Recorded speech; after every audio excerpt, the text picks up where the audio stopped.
Hey everybody, alright, this video is going to be on replacing a nut on this Ibanez guitar.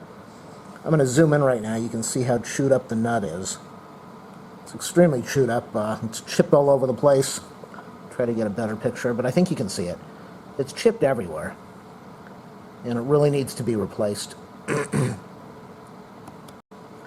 Hey people, this video is going to be on replacing a nut on an acoustic guitar, an Ibanez guitar. If you look closely, you don't even need to look closely, you can see the nut is chipped all over the place. It's a plastic nut, I'm assuming, that came with this guitar. The guitar cost about $300, 200 and some dollars. And I asked the guitar shop how much to replace the nut, and the guy wanted $50. $50, now I understand labor is never cheap, and to have something done the right way, $50 is definitely a good deal, a good price. But when you consider $50 on a $300 guitar, that's like going in and having a brake job done on your $30,000 car and they want about $8,000 to do it. It's kind of silly. So I went online, I went to Amazon, and I bought this nut for about, I don't even know what I spent on this, like $5, $8, $4. It's not bone. I didn't get bone, even though they want to use bone on these things because it has a better sound. It's harder to file. I don't really want to mess with this thing that much. I'm just going to try to do a half-ass repair. Throw this thing on here. You can see it's already slotted. Hopefully it's slotted properly so I really don't have to do many adjustments. I have the files if I need to do that. But the whole idea of this video is just to show you that you might be able to get away with doing something on the cheap. It might not have as good a sound, the quality might not be as good, but everybody doesn't have a lot of money to have stuff repaired, and sometimes you have to do things on your own. Now, I could afford the $50, it's not an issue, but I just want to see if I can do this myself. So what I'm going to do now is I'm going to take these strings, I'm going to loosen the pegs over here, and hopefully I've got enough string length on here that I don't have to put new strings on there.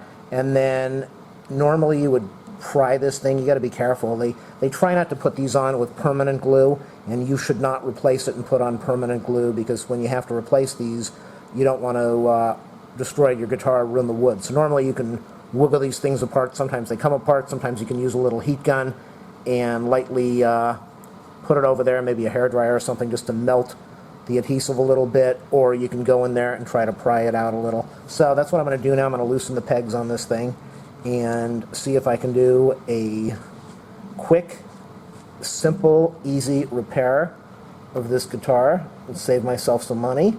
And the nice thing about doing stuff on your own, like I said, this costs somewhere between $5 and $8 or something, and if it doesn't work out right, if it doesn't come out right, then you take your guitar over to the guitar shop and you spend the money and let them do it the right way. But if you can do it yourself and the action comes out good and you're able to play it and it buys you some time with your guitar, then do it yourself. It's always good to try to do things on your own, as long as you take your time, be patient, and don't break it. So, but that's how you learn, is trying and experimenting. So here we go. I'm going to loosen this stuff, as I said. When I get the strings loose, then I'm going to go try to pry the nut out. What does this thing say here? It says permanently lubricated nuts. I just loosened all the strings. You can see they are able to move. It's a little tight. Number 6 string. Okay, so all the strings are movable and they're not in the slots anymore, so I can get them out of the way. I don't want to loosen them too much because I do want to be able to use the strings again and make sure everything plays and the adjustment is good with the original strings. If it is, then I can always put new strings on. But and the same thing goes with the let's zoom on over here. I might change this. I might change the bridge. I'm not really sure. I've got a bridge. And what I could do is I could take this bridge out, sand down the new one that I got, try to make things a little bit lower, and if I ruin it, then I can always put the original bridge back in. Same goes for the nut, but like I said, it's just a $5 nut or so. And if I ruin it, then I'll either try it again with another one, or I'll just take it down to the shop and have them put a new one in. So here we go. Strings are loosened, as I told you. And now I'm going to go get a little, let's see, it does not want to come apart, so I'm going to get a little pry tool and see if I can loosen that. What I have here is get the camera adjusted right. What I have here is an X-Acto knife, a flat blade, and I stuck it between the body of the guitar and the nut, and I tapped it a little bit with the hammer, and it went inside there. Hopefully I didn't do any damage. I could probably do that on the other side too. Whoa, you can see, whoa, you just saw it. So you can see right now that the strings are in the way. I'm going to loosen this just a little bit more and get this string out of the way, but you can see that the nut just slid. It's just being held in there with these strings right now. So let's loosen this just a little bit more. I'm going in the wrong direction. And let's get this out of the way. Okay, got that out of the way, and let me see if I can slide this thing out of the way. There we go. You're looking at, it would be a lot easier, believe me, it would be much easier if these strings were completely off. But, all right. I'm doing this because I want you to see what you would go through. All the strings are now jammed in the slot here. That's why I'm having a hard time. And so this is it. That's the nut. That is the nut. You can see, try to hold it steady. You can see how chipped up it is.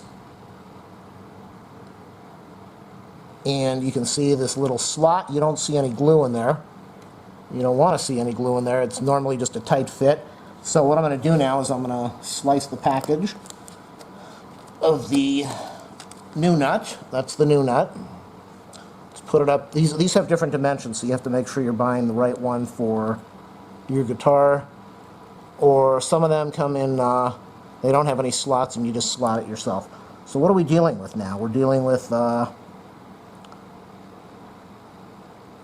slot is... Slots are definitely off. They're totally off. My number 6, you can see, is lined up. The 5 is kind of lined up. The 4 is not lined up. The 3 is totally off. The 2 and the 1 are off. As far as the width of the 2, the width is definitely right. It should work. I shouldn't have a problem with this as long as my gaposis is... Oh yeah, this is definitely off. I'm definitely going to have to do some filing. Let me put this. You can see right now how the thickness looks about the same. It might be a little bit off. It's probably a lot off. Yeah, it's definitely off. Okay, so if we line these two up over here, the top, you can see that I've got a nice big gap that I've got to file down. So I'm going to put this on some sandpaper and try to file this down so that I don't have really bad action. And I'll just put sandpaper on a table and go back and forth like that to try to get my height from top to bottom. Not in the slots, but from top to bottom. The same dimension as this is from top to bottom. And then I should be able to insert it in here, hopefully. I might have to do a little bit of... thinning. Yeah, I have to do a little bit of thinning. You see it doesn't really want to fit in there evenly. So I have to do a little sanding this way to get it in the slot.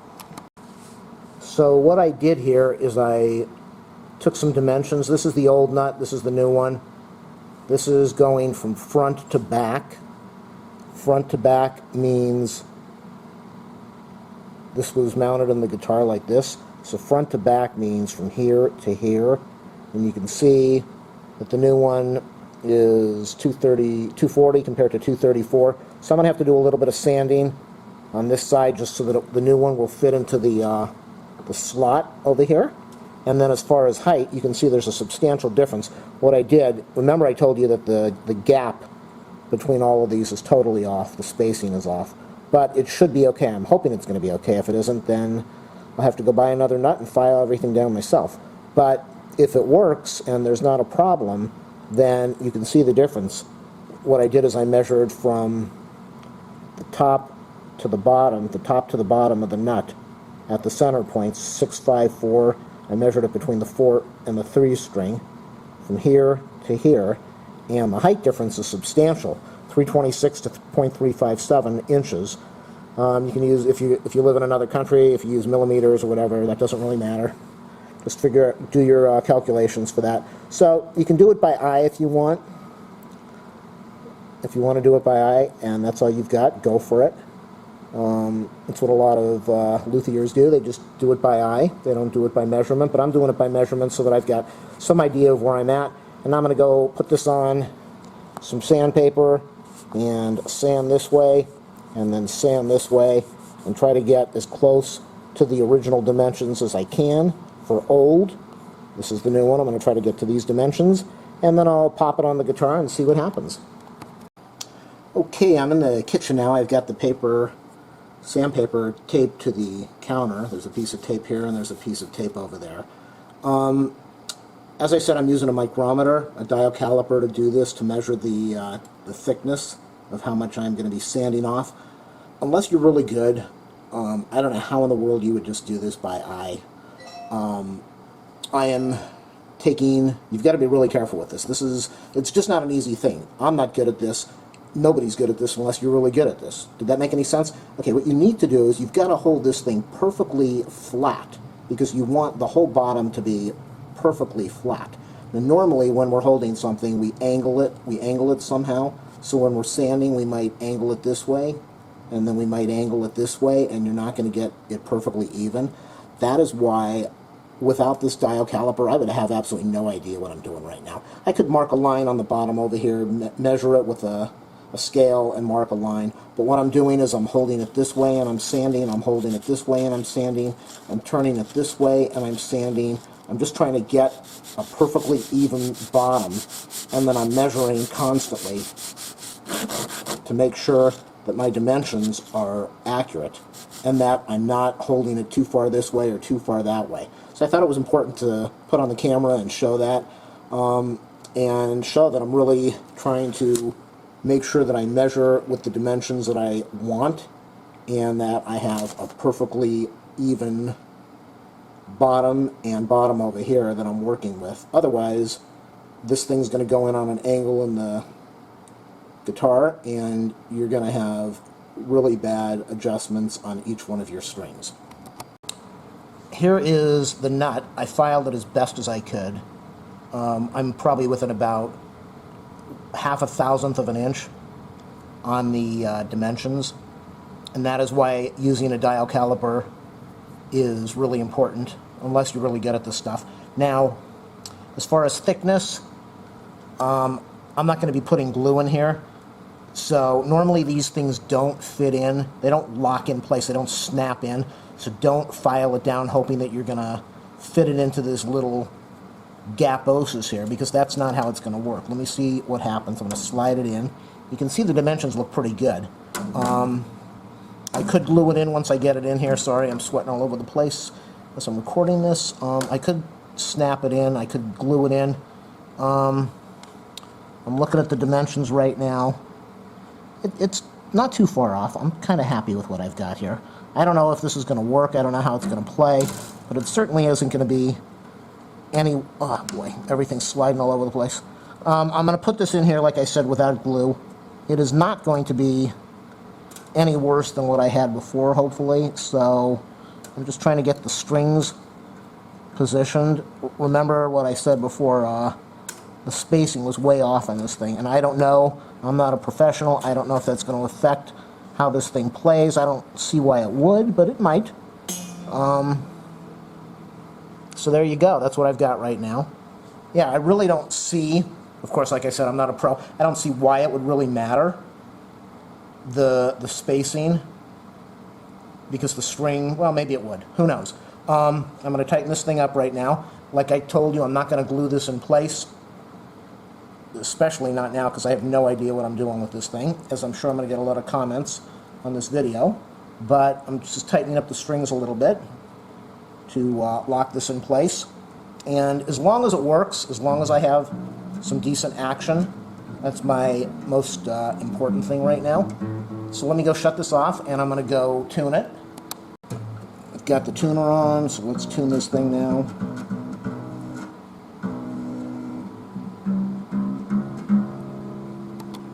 And this is why you pay somebody to do it, or you spend a lot of time messing around on your own. They've got really good sound here. On 6543, listen to 2. And here's 1. Why? Because this is too low down and the strings are literally sitting on the 1st fret. And the only way that I'm going to be able to take care of that, everything is fine over here. The only way that I'm going to be able to take care of that is I'm going to have to go over to this side of the 1st fret. I'm going to have to go over to this side and put a little spacer, which is probably just going to be a tiny piece of paper or something, to raise this thing up 1/1000th of an inch or something, just a fraction of an inch, so that it's not sitting on the fret. Because right now,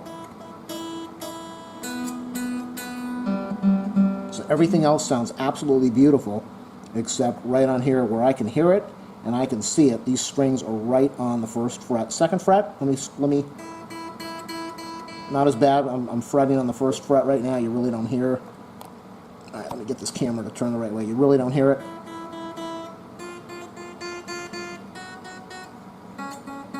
But it's on the 1st fret. It's definitely, there's no gap at all. There should be at least, I should at least be able to put a sheet of paper between there, and I can't. So I'm going to have to loosen all the strings now, and this is where all the adjusting and all the problems come in, trying to raise this thing up. But I'm this far along, and I want to see if I can do it. If I can't, like I said, I'll take it to the guitar shop and do it the right way. So you might run into these problems when you're doing the same thing. You do want to have some space between each one of these strings at the 1st fret, and the number 1 and number 2 strings are sitting right on the 1st fret, which is not good. And that is why I've got that ringing right now. Here is the finished product. Okay, I don't know why this is zooming in and out. Now, what I will say is it plays. Would I do this again? I don't know. I think sooner or later this is going to end up going to the guitar shop, and I'll get it done the right way.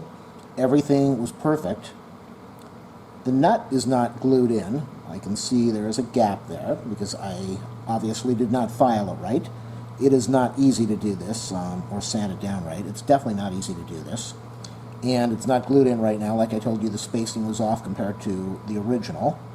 But it seems to play, and it plays well. The problem that I had was that the number 1 string was right on the 1st fret. It was sitting on the fret, and it was ringing. It's not ringing right now. What I ended up doing is I took a business card, I cut it in half. I cut a little strip off the business card, just a tiny little strip, folded it in half this way, and I ended up putting it underneath this side of the nut. So right now the nut is up a little bit. I don't even know what my action is on this thing. I've probably screwed the action up totally. But the guitar plays really well. I don't have a problem with it. Let me play it right now. We have a little piece of carpet over there.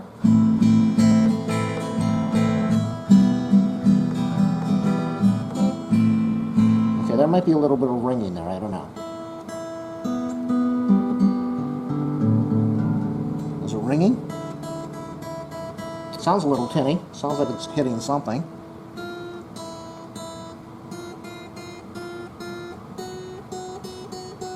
Yeah, it sounds like it's...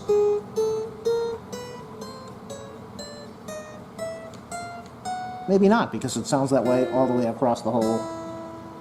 And I don't really hear any bad sounds, so... it's definitely not on the number 1 fret anymore. I'm looking at the frets, I'm looking at the number 1 fret. The strings are bouncing when I'm doing this. When I'm pressing the strings, I can see that they're not sitting on the number 1 fret anymore. They're not sitting on any of the frets, so that's how you do a nut replacement, a cheap way to do it. Again, I'm not really sure it's worth $50, but if I spent the $50, I would not have wasted the last hour doing this. I wouldn't have sand stuff or sandy material all over my kitchen counter. I would not have to be messing with this, and I would know that it would be done properly, hopefully, and it would have been just dropping it off at the store. So is it worth doing it yourself? If you're totally broke, yes, it's definitely worth doing yourself.